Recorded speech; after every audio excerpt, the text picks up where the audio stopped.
How much does an old dog like you enjoy this time of the year and getting the guys ready for the charge? Love it. It's kind of what you play for, obviously, right? The playoffs, getting to punch the ticket, but it's just the memories and the big games that you remember for the rest of your life. And these groups are special. These moments are special. And you want to make sure that they understand how special it is. Like I heard you guys just talking to TJ, you got to capture the moments and really, really stay in the moment because you don't want to get ahead of yourself. But you got to enjoy it because it's hard to freaking get here. Can you do anything differently that VA hasn't seen before, or stopping the running game that you haven't done before? I mean, because those are the two primary weapons that you're going to have to try to contain. For sure. I mean, we've played them twice. We've got 18 games of film on them. They got 18 games of film on us.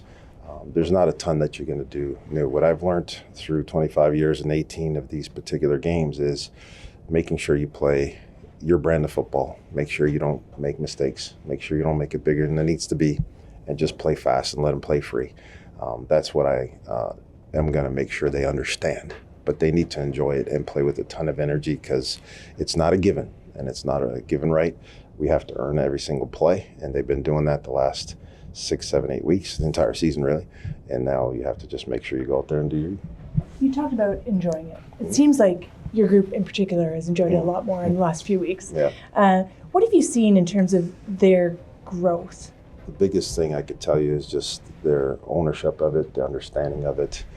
They're a lot closer together. There's some leaders like TJ bringing a lot to the table. And this, all the adversity you go through and all the lessons you go through, especially as some of the younger players have never played much before, they learn how to deal with the situation. And now we're playing at a point where they have confidence and they enjoy being with each other. And I said this a couple of weeks ago, when TJ got here, I was able to walk away from the room, and he's running the meeting. So, he was here the last time when I was here in 14. That's an eternity ago.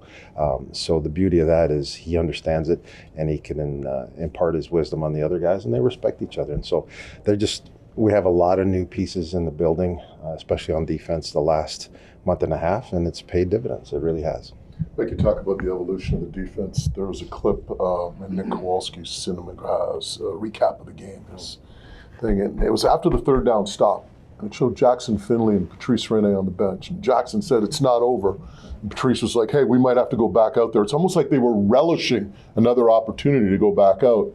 How much of that has evolved over the course of the year, whereas perhaps maybe they didn't have that confidence or that mindset maybe in Game 5, and here they are in that game against Saskatchewan and, still being zoned in despite making a big stop late in the game? Yeah, it's the evolution. You talk about you want to play your best at the end. They've grown a ton, and through the experiences and adversity, they've grown a ton. And when you talk about a guy like Jackson Finley, I mean, he's a rookie, right? He's just trying to figure it out, and they enjoy going on the field. They want to go on the field. They've told our offense, don't worry about it. Do whatever you got to do. If we got to go on the field, we're going to go on the field and get you the ball back. So that's the kind of energy and confidence you want to play with, and that's fun to be around. And so I think they're playing the way we're expecting them to play, and now we just have to go and make that happen. But the evolution has been tremendous. It's just been through the roof the last 7, 8 weeks. The one thing I didn't like in Saskatchewan was some of the tackling. I even mentioned it on social media. I thought it was sloppy, Mike.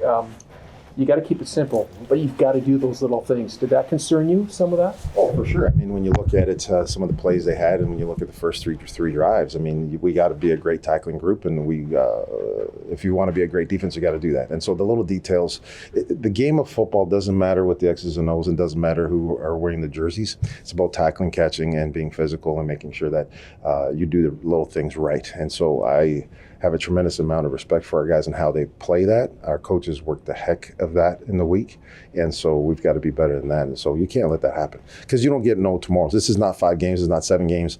We got to play the best football until it's zeros. We've been talking about how well your defensive line has played in the last 2 months. Have they said to you on the sidelines, just let us go. Let us go get them. We can go get them. And is that something that you're going to have to continue to do against VA? Yeah, let them go get them. For sure, you got to let them go. But what I do respect about them, they're not selfish. It's not about their stats. It's not about them. If I look at Betsy and I tell him I want you to play a different front to go spy the quarterback, he'll do that. And so what I love about the group, and sometimes you hear people say that and it's not real true. It is absolutely true. There's so many guys playing. We play more packages than any other defense in the league that keeps the offense on their toes. But it also means that 16 or 17 guys for us have got to play. We got to roll our defensive line. We have different DB packages, different linebacker packages. Mike, when you look at the bunch of things that the guys do, it's not about them. So what I really enjoy is they're not selfish. Typically you're gonna, hey coach, let me go, let me blitz, let me do whatever. But what they're doing is just whatever the team needs, they're doing that, and that's pretty darn special. Last one for me, and it might be a strange question, but is a coach's job more difficult now at this time of the year than it is throughout the season, because there's so much at stake? You know the guys are chomping at the bit to get out there, but you know what a mistake and like execution, all of it. Is it a tougher job now, Mike? It's a tougher job in the sense you just got to make sure you keep hands off. And what I mean by that is you can't make it more than it is. You can't make it too complex. That's the tough part of it. But this game of football it's always about the men playing the game and in between the lines. And so you got to let them fly. So the challenge is not making it more than it is. They've played outstanding for, they've played their tails off, and they've earned the right to have a home playoff game in front of our fans. You got to let them go do them. And at the end of it, a lot of times if I look at the history in this building, and I've been in this building since 2003, if you look back at certain situations, you're like, you know what? I would have done this or that differently.